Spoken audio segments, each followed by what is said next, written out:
Hey y'all, it's me, Shakira G, back again with another video. If you would like to see how I created this style, then stay tuned. So here I am reusing a raggedy ball cap method that I did with my last hairstyle. I just didn't want to take it off. It was glued on there with actual lace glue, so I did not want to go through the process of removing it. So all I did was salvage it. I took some Insta-Hold, got to be glue spray, and I just tacked down the edges that was rolling up from me taking off my last wig. And this is what I used to create my new style. So what you see me doing there is just, smearing down the Insta-Hold with a blow dryer and just bringing it down and making sure that it lays flat and seamless, that when I put my wig on, it's ready to go. This wig is a 5x5 14-inch closure wig.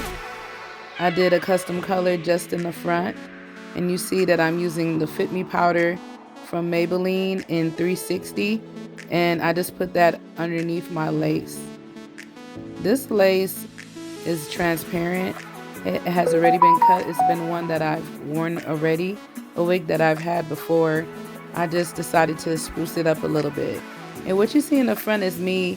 I curled the baby hairs beforehand on a wig cap, and that's why you see that the front is just all up like that. And there I am using my inthrown edges because this will be a glueless method.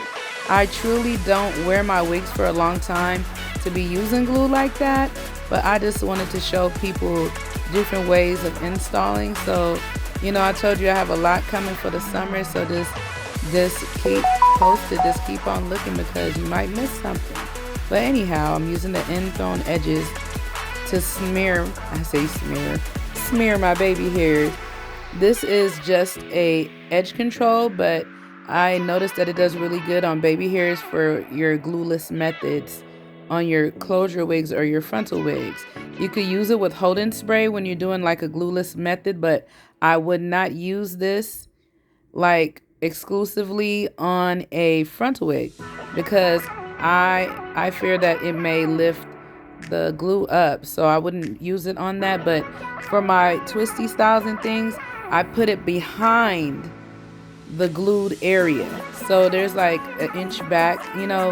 When you put glue on your caps, actual glue, you do it about a half an inch to an inch back when you're installing, that it could last a long time. So what I do is just use the inthrown edges for styling, if you can get what I'm saying. I have another video coming up on how I did a flat braid on a frontal. It'll be immediately after this, actually. But just stay tuned, guys. Like I told you, like I said, you'll be seeing me doing clients and you'll be seeing me do myself. Now what you see me doing is creating the side part. All I did was use a bit of hold-in spray so that the flyaways can stay out the way a little bit. And once I get that part defined, I go in with enthroned edges again because I told you I like the flatiana look. I like when my frontals and closures are flat at the base. It looks the most realistic. And as you can see, like when I bleach my knots, I bleach them pretty high. I don't do like a 30 volume. I do a 30 volume, but I do a 30 volume about 2 to 3 times.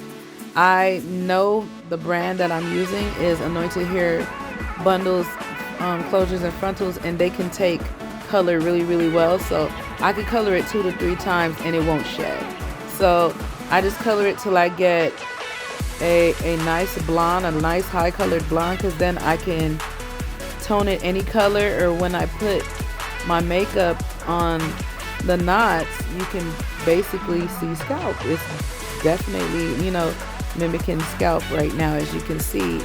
I like to lift my frontals and closures up high. I don't really like to do it for clients just in case their hair is not really reliable, depending on where they got their hair from. But if it's my brand, I go in because, I trust my brand. I know it, and I use, the best products that I could on the hairs that I do. I actually have a video of me coloring this hair, or I might not. I probably erased it. I'm not sure. I really don't remember. If I do, I will put it up. But I just did the front. All I did was lift it twice. I didn't lift it one time, I lifted twice, just high enough that I was able to deposit the hot pink on there. I think it's hot pink from Adore. I usually use, no, atomic pink from Adore is the color on this closure wig. But here's my Smooth and Silk Firm. It's the blue holding spray. Love this stuff. You can use as much as you want and it will not leave the hair stiff. It will hold the curl and not leave the hair stiff. You can only believe if you use it for yourself, but I'm telling you the truth, the gospel. It's on point. I love this stuff. So it's all in the flick of the wrist when you're doing a curl. You have to make sure that you're going up high on the base and that when you're curling to the end. I see a lot of people make mistakes when they make their curls with the flat irons. I always make sure that I use the type of flat iron that has a ridge, a curl, but it doesn't really matter to me. I can use the square flat irons as well, but I feel like the best curls come out with the flat irons that are curved. So you see me going in a backwards motion, and I start in the middle of the hair instead of curling from the bottom up, because when you curl from the top down, it gives you a tighter curl and it allows your curl to last longer, because now you're distributing the heat evenly instead of just using most of the heat at the bottom, if you get what I'm saying. I just go in the mid section of the piece that I curled. I start from there and then I work my way out. And I just repeat this process the whole time.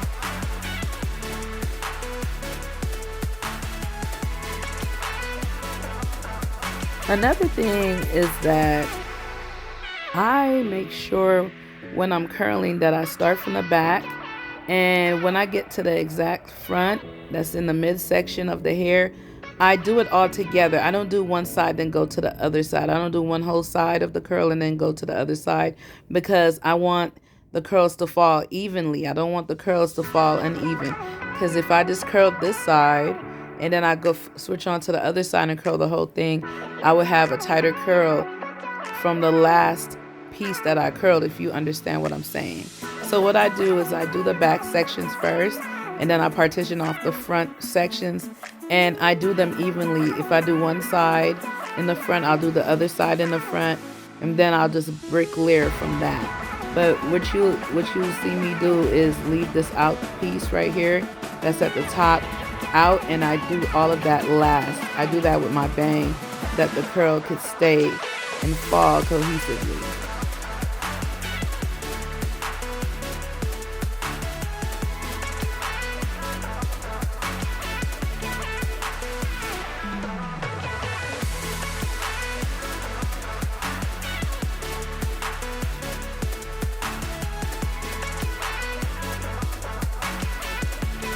And yes, guys, don't forget to like, forward, subscribe, share with your friends these videos. I'm coming up with some nice detailed videos, and I'm getting into the groove of actually, doing all this video and things. So you'll see that the video qualities will get better and better, and things will get better and better as I get more equipment and things. But slow and steady wins the race. I'm not going to stop doing this.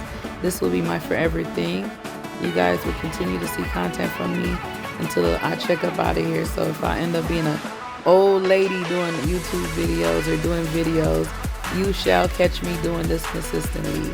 So now that I'm at the top, I make sure that I'm getting all those flyaway hairs, and I'm putting some heat right in the front, because I do want to create a bit of a peak. Now, I could have angled and cut this hair so the layers could fall, make the curls fall like in a layer, and basically in a layer. But I didn't do that because I like to switch up my wig so much. I didn't want to have my wig with one particular cut and then I'm stuck with that style. So I don't really cut on my wigs, because as you can see through my other videos, I don't just curl my hair and and do a side part, then a middle part. No, I like to do twisties. I like to do braids on my wigs and things like that. And this way, I can ensure that I can switch it up when I'm ready. So that's why I didn't cut layers in this long bob, but I will have videos like that coming up later on.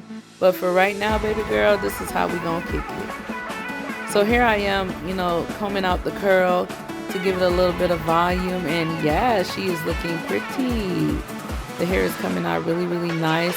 I loved it. All you'll see me doing now is just doing the last little preparations and finishing touches. And that's the end of this video. But if you like this video, once again, like, forward, subscribe, share with your friends. And, just make sure that you support the movement. I know you like what you're seeing.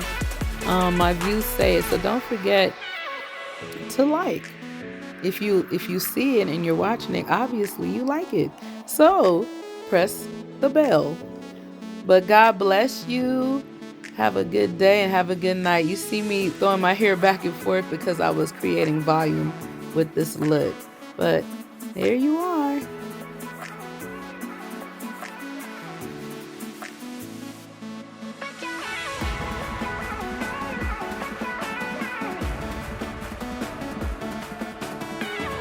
Okay, so this part, I'm actually using the enthroned edges to create a middle part that I can switch the styles up. I just wanted to show you how versatile a 5x5 closure could be when it comes to the parts. So once I defined my part with the enthroned edges, I just went back in with my curling iron to show you how this wig looks with a middle part.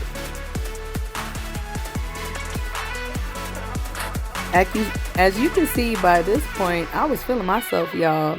So I was just taking, little pictures and videos and showing you guys how versatile a 5x5 closure could be as far as the parts go.